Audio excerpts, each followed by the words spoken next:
मैं सिर्फ ये अर्ज करता चलूं कि 3 मरतबा पाकिस्तान पे कश्मीर की वजह से जंग तोपी गई जो हमने लड़ी है। अगर 30 मरतबा पाकिस्तान पे ये जंग थोपी जाएगी, हम 300 मरतबा लड़ने के लिए तैयार। तो काकड़ इसका मतलब है बिल्कुल ही नालायक आदमी है, इसका तो ये मतलब है। उन्होंने बात की कि लोग 300 जंगे लड़े। क्यों भाई, हम क्यों लड़े 300 जंगे? क्यों लड़े हम?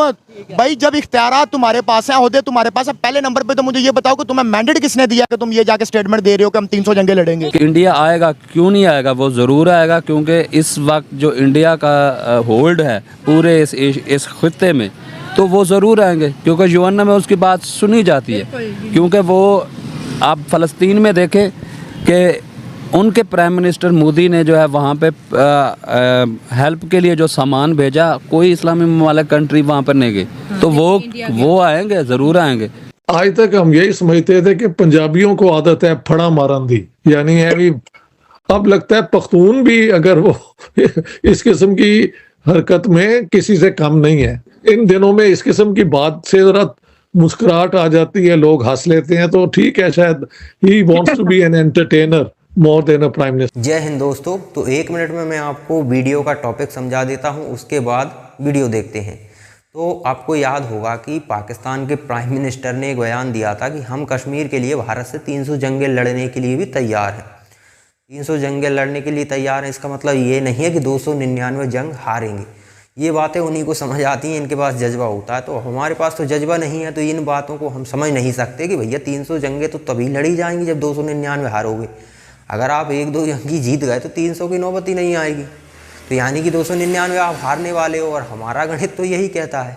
इनका गणित थोड़ा अलग होगा। अब इसमें हुआ क्या कि पाकिस्तान के लोग ही गालियां दे रहे हैं। पाकिस्तान के वो लोग गालियां दे रहे हैं जो थोड़े कह सकते हैं समझदार हैं, जिनमें थोड़ा जज्बा कम होगा। बिना जज्बे का व्यक्ति होगा, थोड़ा या कम लेवल का जज्बा होगा उसका, तो वो कह रहा है कि ये किस तरह की बातें हमारे प्राइम मिनिस्टर कर रहे हैं।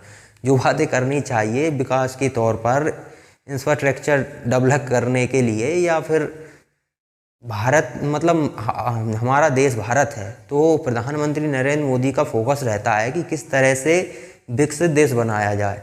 तो अब हम तो कहते नहीं कि भारत को चीन से 300 जंगें लड़नी चाहिए, अमेरिका से 300 जंगें लड़नी चाहिए, इस तरह के बयान तो देते नहीं, क्योंकि भारत की जनता उसी हिसाब की है। भारत की जनता को विकास चाहिए, युद्ध मुद्ध में इंटरेस्ट रखती नहीं है। लेकिन पाकिस्तानियों का यही है। पाकिस्तान की 98% आबादी जज्बे से भरी हुई है।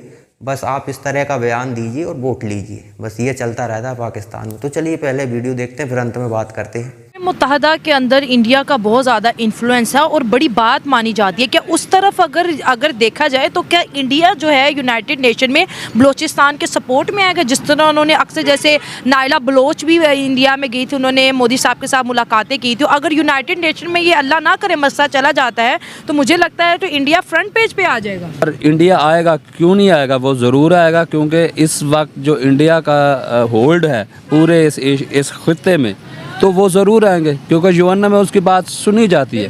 क्योंकि वो आप फ़लस्तीन में देखें कि उनके प्राइम मिनिस्टर मोदी ने जो है वहाँ पे हेल्प के लिए जो सामान भेजा, कोई इस्लामी ममालिक कंट्री वहाँ पर नहीं गई। तो वो आएंगे, ज़रूर आएंगे।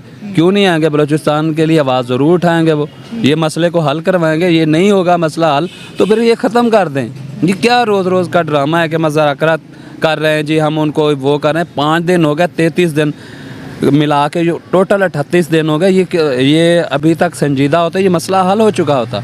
मसले में क्या रहे हैं? वो यही बात कर रहे हैं कि हमारे मिसिंग पर्सन और जो जबरी गुमशुदगी है उसको ख़त्म किया जाए। एक्स्ट्रा जुडिशरी जो है भाई, अगर महरंग बलोच के इंटरव्यू की बात करें तो उन्होंने बलोच के जेनोसाइड्स के ऊपर बहुत ज़्यादा बात की कि बलोच जो नस्ल है उसको नस्ल कुशी की जा रही है, उसको ख़त्म करने की कोशिश की जाती है। साथ उन्होंने अपने ये मुतालबा भी रखा। इसके बारे में आप क्या? अगर हमें देखा जाए पंजाब से, तो हमें हमेशा बताया गया कि बलोच जो है बलोचिस्तान से वाबस्ता है और बलोचों का बलोचिस्तान है। तो ये जो नस्ल कशी है, जो क्रशिंग है, इसके बारे में भी उन्होंने बहुत ज़्यादा स्पीच की और सोशल मीडिया पर दोस्तों ये चीज़ें मौजूद हैं। जी वाक़तन ये बात सही है कि बलोचों की नस्ल कशी की जा रही है। आप देखें कि एक घर में एक मिसिंग पर्सन ज़रूर है। अब वो जो पूछने आया, अगर उसका बाप बच गया था या बहन बच गई थी, भाई बच गया था, अब वो वहाँ पे अपने मिसिंग पर्सन का पूछने आया, वो खुद मिसिंग हो गया यहाँ पे। उन्होंने बात की कि लोग 300 जंगे लड़े, क्यों भाई हम क्यों लड़े 300 जंगे? क्यों लड़े हम? भाई जब इख्तियारात तुम्हारे पास है, ओहदे तुम्हारे पास है, पहले नंबर पे तो मुझे ये बताओ कि तुम्हें मैंडेट किसने दिया कि तुम ये जाके स्टेटमेंट दे रहे हो कि हम 300 जंगे लड़ेंगे? अगर आप जो है वो अपने मुल्क के अंदर इलेक्शन नहीं करवा पा रहे तो आप 300 जंगे लड़ लेंगे?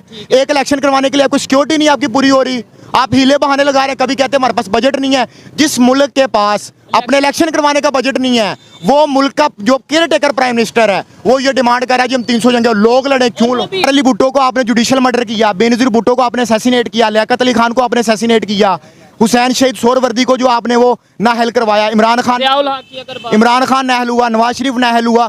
मुझे बताएं ना यार, आप करना। तो पाकिस्तान के प्रधानमंत्री ने इस तरह का बयान दिया है अपने लोगों को खुश करने के लिए।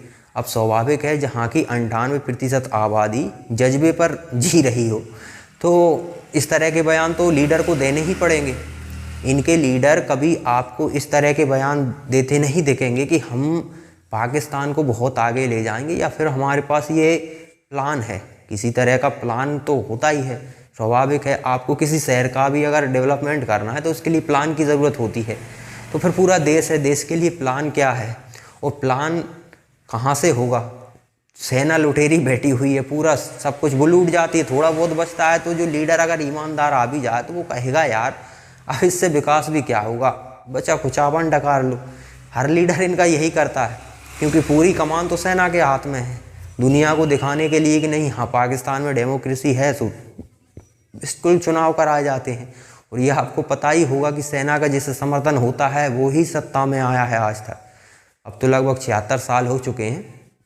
76 साल से यही नियम है, जिसको सेना चाहती है वही बैठता है। अब प्राइम मिनिस्टर जो पिछले वाले थे इमरान खान, वो भी जेल में हैं क्योंकि सेना के खिलाफ खड़े हो गए थे। अब सेना के खिलाफ खड़े होने वाले व्यक्ति का यही होता है, हाँ बंदा भागा नहीं, ये बात तो माननी पड़ेगी। नहीं, बाकी के तो देश छोड़कर भाग जाते हैं क्योंकि उन्हें पता है कि हमारे साथ क्या होने वाला है। अभी इमरान खान के साथ कुछ ऐसा नहीं हुआ, लेकिन तबीयत टाइट उसकी कर दी गई होगी। उसके मंत्रियों को एक एक कर किस तरह से पुलिस घसीट कर ले जा रही है।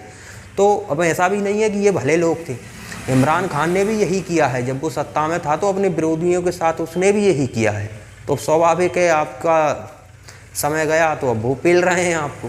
तो ये रेला रेली तो चलती रहेगी, क्योंकि नेचर ही पाकिस्तान का ऐसा है। और जिन लोगों को तुम कूट रहे हो वो भी काफिर हैं क्या? दुनिया भर में तो तुम्हें फिलिस्तीन के मुसलमानों की फिक्र होती है। पाकिस्तान में किसी से भी पूछ लिए फिलिस्तीन के लिए ये करना चाहिए, वो करिए। एक तो इनकी सांसद थी, वो कह रही थी इजराइल को नक्शे से उड़ा देंगे। वो नक्शे से उड़ाने बात छोड़ो, गाजा पट्टी का बिल्कुल 80% इंफ्रास्ट्रक्चर तबाह कर दिया इजराइल ने, और अभी तक तुम सिर्फ बयानबाजी कर रहे हो। इसके अलावा पाकिस्तान को पता ही नहीं होगा कि नक्शे पे इजराइल और फिलिस्तीन है किधर। लेकिन बयानबाजी करने में तो इनसे कोई जीत ही नहीं सकता, क्योंकि इन्हें उसी हिसाब से तैयार किया गया है। पाकिस्तान भीख क्यों मांग रहा है? क्योंकि समझ उतनी डेवलप नहीं हो पाई। अब आप देखिए, कई मुस्लिम कंट्री हैं वो मंदिर बना रही हैं। मंदिर क्यों बना रही हैं? क्योंकि मंदिर में करोड़ों हिंदू इंडिया से जाएंगे, दुनिया भर से जाएंगे, तो पैसा कमाएंगे वो लोग। उन्हें कोई ये थोड़ी है कि वो मंदिर से प्रेम हो उन्हें, या भगवान हमारे भगवानों से उन्हें प्रेम हो, पैसा कमाने के लिए। और यही टेक्निक है दुनिया में बिजनेस करने की। पाकिस्तान में कितने प्राचीन मंदिर हुआ करते थे, अगर एक आध को भी रिनोवेट करके अच्छा भव्य बना दिया होता तो इंडिया से इतना पैसा आ रहा होता कि भीख मांगने की कहीं ज़रूरत नहीं पड़ती, इतना टूरिज्म इंडिया से जा रहा होता। लेकिन पाकिस्तान तो पाकिस्तान है, उन्होंने कहा कि ये चीज़ें तो हम चलने नहीं देंगे, भीख मांग लेंगे, लेकिन मतलब हम वो चारा खा लेंगे, लेकिन हिंदुओं को नहीं छोड़ेंगे, हिंदुओं का अस्तित्व मिटा देंगे पाकिस्तान से। तो उसी करने में लगे हैं, और उसकी फिर कीमत अब तुम और तुम्हारे बच्चे भीख मांगकर भूखे मरकर चुका रहे हो। अब इस पर किसी को लगे कि यार नहीं, ये गलत बात है, पाकिस्तानी भी इंसान है, तो इंसान नहीं है वो लोग। जिन काफिरों के साथ तुमने जो बर्बरताएं की हैं, उसका परिणाम तो इस बार तुम्हें दे ही रहा है।